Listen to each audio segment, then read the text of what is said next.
Hola, Dios te bendiga y te guarde.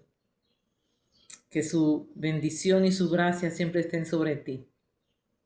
Permíteme compartir contigo un momentico estas palabras que Dios ha puesto en mi corazón. Porque muchas veces estamos enojados con Dios, nos sentimos guapitos con Él, ¿verdad? Mucha gente se pone guapa con el Señor porque entendió que Él los ha afligido y discuten con Él o dicen, Señor, tú me has afligido, ¿por qué? Y comenzamos a decir, ¿por qué? ¿Por qué? ¿Por qué? Y tenemos una serie de por qué en nuestras vidas. Pero es bueno que nosotros andemos y estemos a cuenta con Él, que nuestra comunión con Dios nos permita ver las cosas como Él la ve. Mira lo que dice en Lamentaciones capítulo 3, los versículos 32 y 33. Porque el Señor no desecha para siempre. Antes, si aflige, también se compadece según la multitud de sus misericordias. Porque no aflige ni entristece voluntariamente a los hijos de los hombres. Vuelvo y te leo este pasaje porque es sumamente importante que lo entiendas y que lo disiernas. Porque el Señor no desecha para siempre. Antes, si aflige, también se compadece según la multitud de sus misericordias. Porque no aflige ni entristece voluntariamente a los hijos de los hombres. Mira, Dios es soberano, Dios es eterno. Y hay una cosa importante que tú tienes que reconocer, que Él es todopoderoso y que Él es más sabio que tú y sabe más que tú, que ve lo que tú no ves, que conoce lo que tú no conoces y que que Él es infinito y sus pensamientos son más altos que los tuyos y que los míos. ¿Entiendes?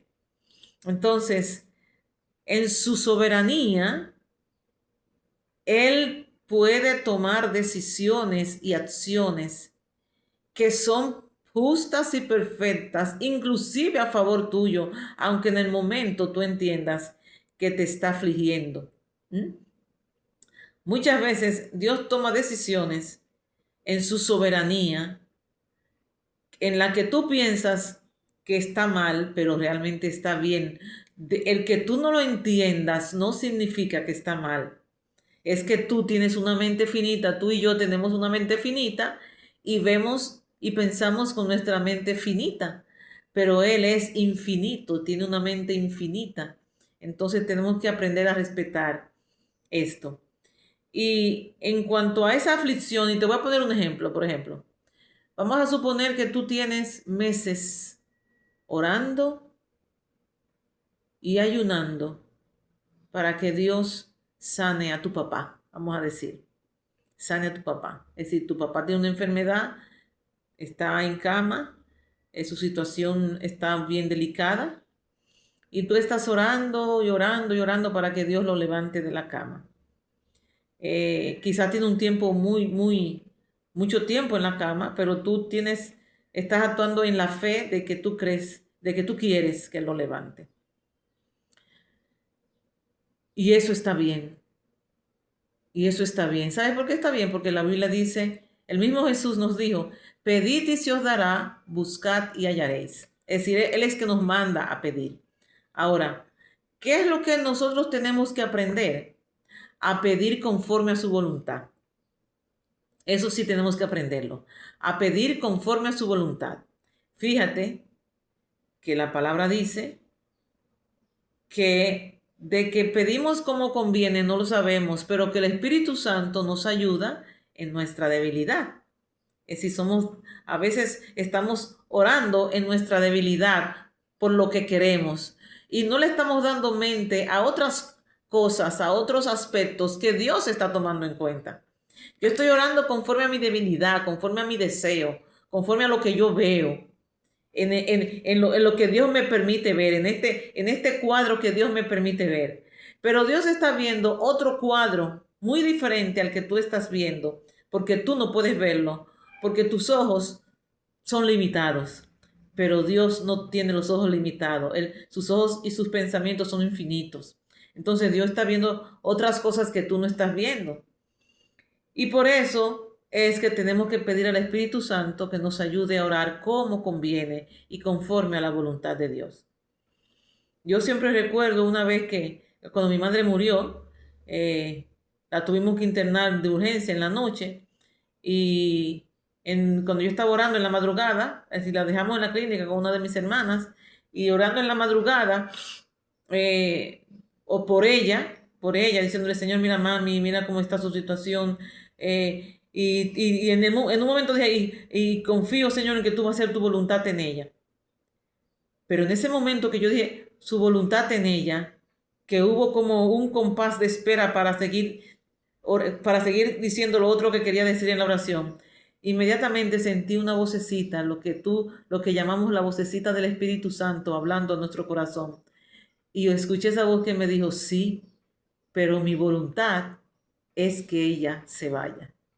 Es decir, que ella muera. Y esa oración yo la estaba haciendo a las 5 de la mañana. Y a esa hora estaba mi mamá en la clínica muriendo. Después rato vinieron a avisarme. Pero yo escuché esa voz que me dijo, sí, pero mi voluntad es que muera.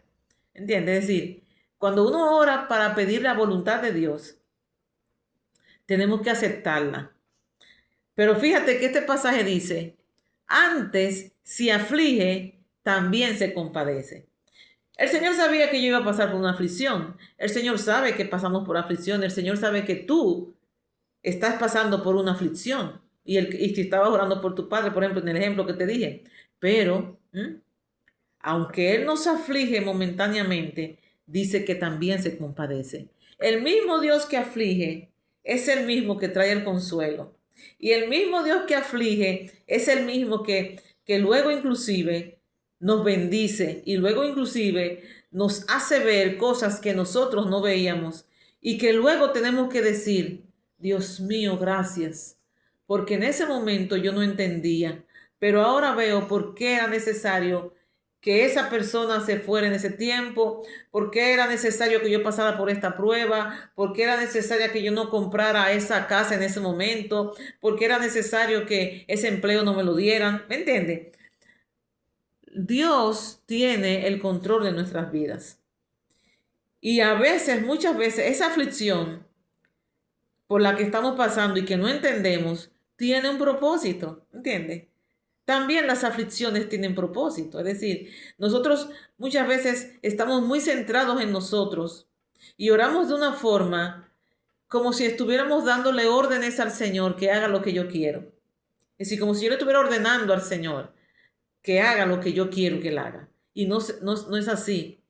Este asunto de la vida cristiana y de nuestra relación con Dios no se trata de lo que yo quiero que él haga, se trata de lo que es la voluntad de Dios, de lo que es mejor en la mente de Dios para mí, para mi vida. Porque es que yo soy humana y me equivoco mucho y me confundo mucho. Y además mis ojos son limitados y yo no puedo ver todo lo que Dios está viendo. Y a veces su actuación es simplemente para librarme. Pero también muchas veces su intención también es realmente afligirme. ¿Entiendes? Su intención realmente a veces es afligirme. Y afligirme para contristarme, para causar en mí otra actitud. Quizá hay una actitud que tengo que no es la que Dios desea y dice, y me aflige, como dice aquí, porque necesito esa aflicción para cambiar de actitud, para cambiar de ese rumbo por donde voy. Pero reconociendo que como estoy en las manos de un Dios todopoderoso, en las manos del quien me siento segura, porque todo lo que él hace lo hace bien, también sé que Él no lo está haciendo ni me está entristeciendo por maldad. ¿Entiendes? Porque aquí dice, porque no aflige ni entristece voluntariamente a los hijos de los hombres, sino que lo está haciendo para cumplir un propósito en mí, para mi bien. ¿Entiendes? Quizás lo que necesita es producir en mí un cambio.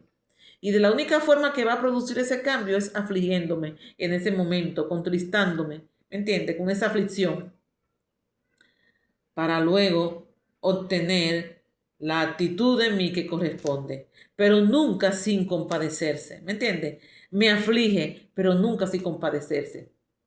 Dios siempre tiene el plan que sigue después de la aflicción, ¿me entiendes? Dios siempre tiene el plan que sigue después de la aflicción, pero es importantísimo que yo entienda que yo debo ir a la par con Dios, ¿entiendes? En mi manera de orar, en mi manera de caminar, yo tengo que ir a la par con Dios, sabiendo que sus caminos son mejores que mis caminos y sus pensamientos son mejores que mis pensamientos, que sus decisiones son veraces y son buenas para conmigo, porque eso es lo que Él ha dicho en su palabra. Y que yo tengo que sujetarme a esa situación, sujetarme a su voluntad, sujetarme a sus preceptos, sujetarme a lo que Él decida. Me conviene a mí sujetarme a Él, a lo que Él decida. ¿Entiende? Yo no puedo rebelarme, convertirme en una persona rebelde que cuando Dios yo veo que no hace lo que yo quería que Él haga, lo que yo le pedí que hiciera, yo entonces me rebele y comience a actuar en rebeldía. ¿Por qué no? Porque Dios no me oyó. Y sobre todo, no solamente en rebeldía, sino que me enojo de una forma que creo que yo puedo disputar con Dios. Porque hay personas que se enojan con Dios como creyendo que están en una posición como igual, de igualdad con Dios. Dios está allá en los cielos, Él es alto, soberano, Él gobierna el mundo.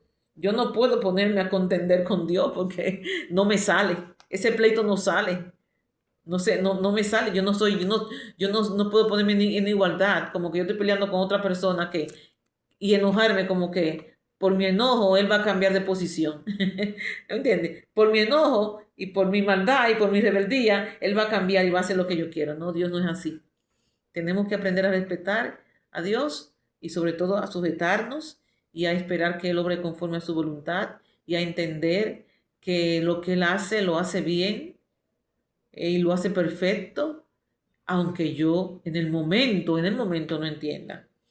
Si es su voluntad luego darme la sabiduría y el discernimiento y la gracia de verlo más tarde, aclararlo más tarde, amén. Pero aún Él no me lo explicara, porque Él no está obligado a explicármelo todo a mí, ¿me entiende? Eso es parte de la vida cristiana, de yo caminar por fe. Eso es parte de la vida cristiana. Aunque Dios no me lo explique, yo tengo que ir por el camino que me muestra. Aunque Él no me lo explique, yo tengo que aceptar lo que Él haga, porque eso se llama tener fe y confianza en lo que Él hace, en lo que Él hace que está siempre bien hecho. Así que no sé si tú estás enojado hoy porque Dios te está afligiendo. Yo no sé si tú estás enojado porque Dios te está pasando por una aflicción o por un dolor muy fuerte, por una situación difícil y tú estás hoy enojado. No te enojes con Dios. Primeramente, antes se aflige, también se compadece. En medio de esa aflicción, Él se está compadeciendo de ti.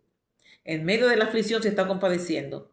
Y también tienes que entender que lo está haciendo con un propósito, que Él tiene un propósito con eso y que tú vas a ver su misericordia. Aquí dice que tú vas a ver sus misericordias, porque Dios es un Dios de amor y de múltiples misericordias. Y aunque aflige, luego se compadece y tú verás la misericordia de Dios y entenderás muchísimas cosas.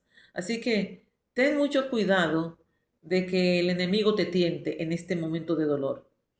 Ten mucho cuidado de que en este momento de aflicción el enemigo te tiente y te haga creer que Dios no está contigo. Dios está contigo en medio de la aflicción. Y luego tú verás sus misericordias. En medio, si no es que ya lo estás viendo, vas a ver su misericordia, su gracia, su infinito amor. Y vas a entender cosas que no entendías, pero que Él en un momento determinado va a abrir tus ojos y tú entonces tendrás que dar gracias y decirle, gracias Señor, porque no escuchaste mi oración. Gracias Señor, porque no me hiciste, no hiciste lo que yo quería. Gracias Señor, porque tuviste misericordia de mí y no me tomaste en cuenta la rebeldía con la que yo estaba actuando, sino que ahora puedo ver que todo lo que hiciste fue para mi bien y fue por misericordia y que yo no estaba viendo correctamente las cosas. Dios es siempre bueno y sus obras son siempre perfectas. Dios te bendiga.